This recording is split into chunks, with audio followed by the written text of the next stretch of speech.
Our next speaker is inspired by the human rights activist Malala.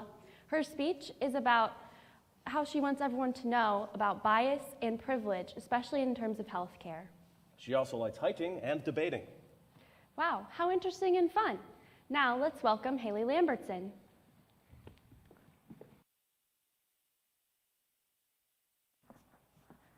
I'd like to start off with a survey. How many people here believe that everybody has the right to life, liberty, and the pursuit of happiness? You can raise your hand. Okay. Now, who here believes that everybody has a right to health care? Okay. So imagine a life where you live and work a 40-hour work week. You work as hard as you can, and you're scraping by, making strict budgets and barely paying expenses. You're struggling. Now, these people don't have health care. They might not, might be good, it might be bad. And as people who live in Northeast Ohio, we have an affluent community. We have these privileges. So, in our perspective, we may not think that some of these things are a problem. We may think our economy is perfect. We may think our healthcare system is perfect. And just because that's our one perspective, and just because we say that it's perfect, doesn't make it true. And in our world, our capitalist system, as well as it may be, it was made in a way that hard work would be rewarded, that we would have everything we need. But you can see today, that isn't how it's working. It's not perfect, and it's not working the way it should. We have social prejudice, and we have economic disparity that play overly into this system. We have all of these differences that make this system not functional. So this issue wasn't very prevalent to me. I wasn't aware. I live in Aurora, Ohio. I have these privileges here for me. It wasn't a main concern of mine. But I was sitting on my couch with my mom watching a medical show, as families do, and there was this woman who went in. She was pregnant, she was Black, and she had a C-section. Typical, happens all the time. It's been happening, it's continuing to happen. And the doctors overplayed and disregarded her concerns about her well-being. Her husband concurred these concerns, and the doctor did not listen to her. They prioritized other people over her, and they didn't listen. Now, when the severity was so bad that they actually looked into it, she had been bleeding internally for 6 hours. At that point, they did as much as they could, but she died on the operating table. And I thought this was devastating. And I said, well, I need to look into this. I need to know for myself. This isn't something that I've faced, obviously. I'm 16 and I live in Aurora, Ohio. I'm not facing that issue. I looked into it, and as you can see, that Black women are 3 to 4 times more likely to experience a pregnancy-related death than white women, which I didn't know this. Not many people would if you didn't look into it.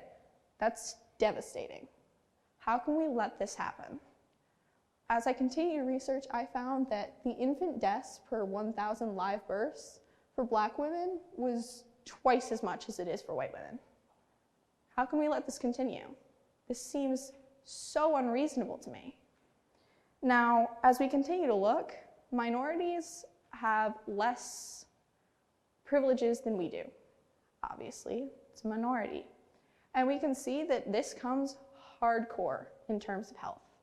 We can see that they are laced so deeply together in terms of social prejudice that comes in terms of healthcare facilities and healthcare professionals. They're the ones distributing the care.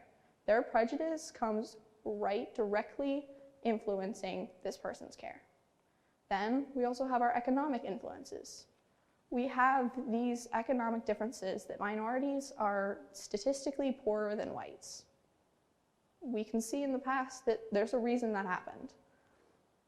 Now, we can also see I have another statistic for you. 1 in 4 Native Americans does not have health insurance. 25% of Native Americans aren't receiving coverage. Now, that's kind of all numbers, but let's look into one more.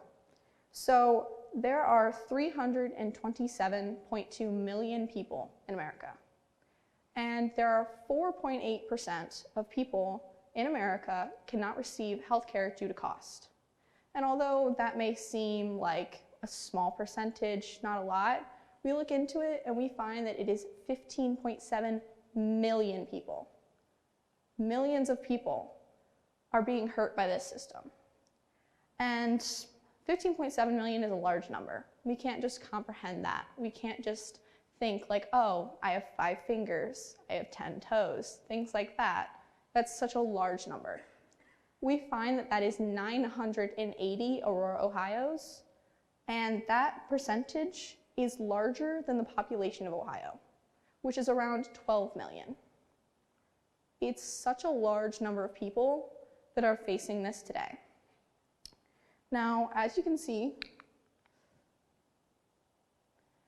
this may look like a lot of information, and it is, and it's very insightful. Through this black line, we can see that the median wage has not changed a lot over the past 20 years. And we can see that the healthcare costs continue to rise. It makes sense. Inflation would cause costs to increase. But we can see that the weeks of full-time work needed to pay for a family has also increased. In 2013, it was 24.5 weeks.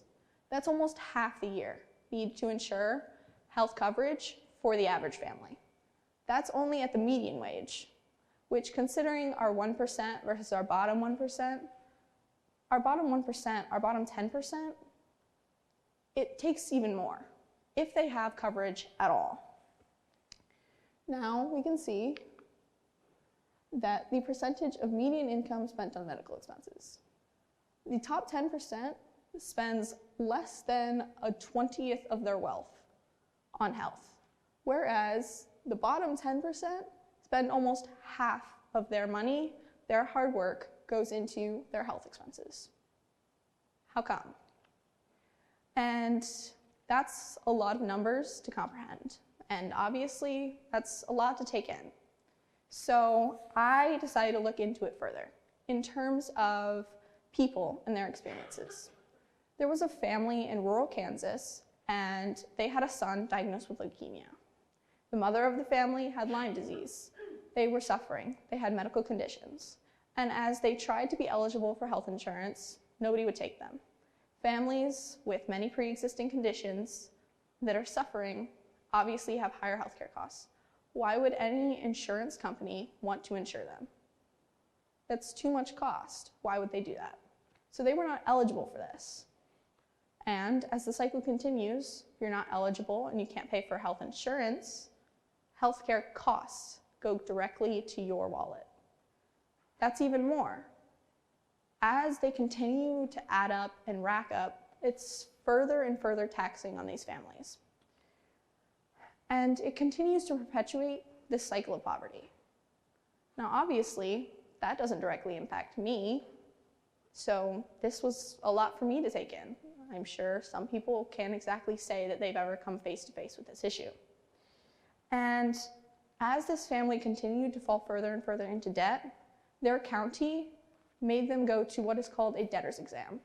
They had to show up in court and tell people that they were too poor to pay for their expenses. How humiliating that you would have to go in front of people and say, I'm working as hard as I can and I still cannot support my family because they have conditions. That's awful. Why would anybody want to go up and say that they are too poor to be able to pay for something? Nobody wants to do that. The deputy director of the ACLU called this the criminalization of private debt. And it is. These poor people are being penalized for being poor. How can we let a system tax people and emotionally hurt them for being unable to pay for something? That seems unequal and awful. Now, I've said all of these negatives, and it could look like I'm dismissing all of the positive aspects. I mean, surely we're sitting here healthy, hopefully happy, with our coverage and what we have. I'm grateful for what I have, but we also need to look at these 15.7 million people that cannot afford their care, for these innumerable others that are receiving care that isn't good enough. They're suffering. Now, obviously, you may think we're the best in the world, we're the greatest, we're the United States of America. How great is that? You live in a free country. But we must look and say that we have suffering. We're not always going to be the greatest in everything. I'm not going to be perfect in everything. No one person is going to be perfect. Nobody's perfect. Hannah Montana, am I right? But we can see that other countries have paved the way. Other countries have changed in a way that can really show us how to change. Now, it's reasonable to be worried about this. Obviously, healthcare is expensive. No matter where you go, it's going to cost a lot. It's healthcare. It's not a piece of chocolate that you found at a dollar store. So, it's reasonable to be worried about our freedom in terms of economics. Now, we may be worried that if we pay too much, we tax too much, we do all of these things to be able to cover people, and we would think that our economic freedom would go down. We can see that, next slide. Okay, we can see that there are many countries above us that are more economically free than we are. And we don't even have universal coverage. So how can we think about how we're the greatest and we have the best system? No change is needed, when clearly we're not even the most economically free without a healthcare system that's universal or free. So if we look further into this, we can see that in this map, we can see what developed countries we can think of. Easily we can see Europe and South America, and we can see that we are one of the only highly developed countries that does not have a free or a universal system. And we may think we're the best, but we can see that our care also isn't the best. So how can we think that our system doesn't need a change? Now, clearly we can see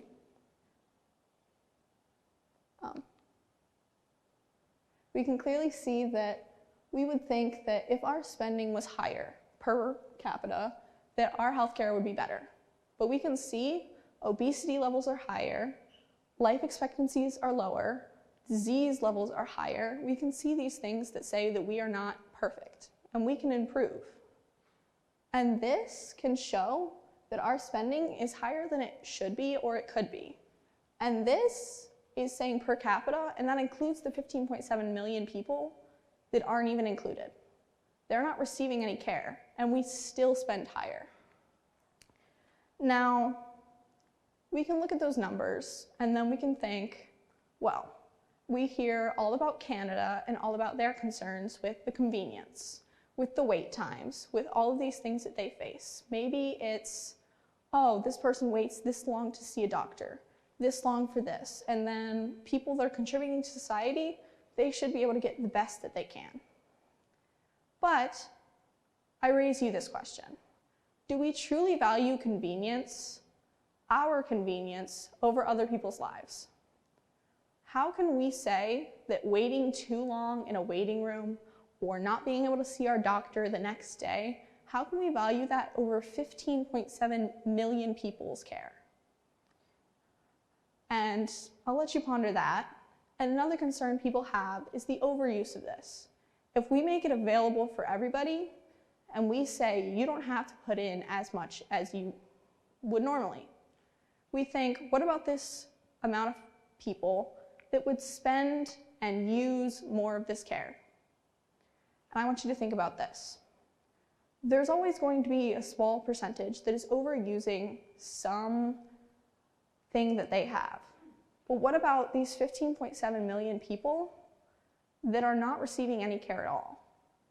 I personally would rather pay for this tiny 0.01% of the population that's going to say, I have a cough, I have coughed once today, I need to go see a doctor, I think that 0.01% is worth 15.7 million people being able to go to the doctor for the flu, or to have insulin, or to have cancer treatment.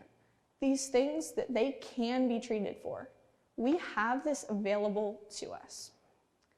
So, now that I've thrown all this information at you and told you all of these valuable statistics and numbers and stories, what are we going to do about it? So, I'm going to give you the basic answer, the cliche answer, United States of America. Educate yourself, educate others, and vote. When in doubt, ask yourself this question. Do we truly value money over human lives? Thank you.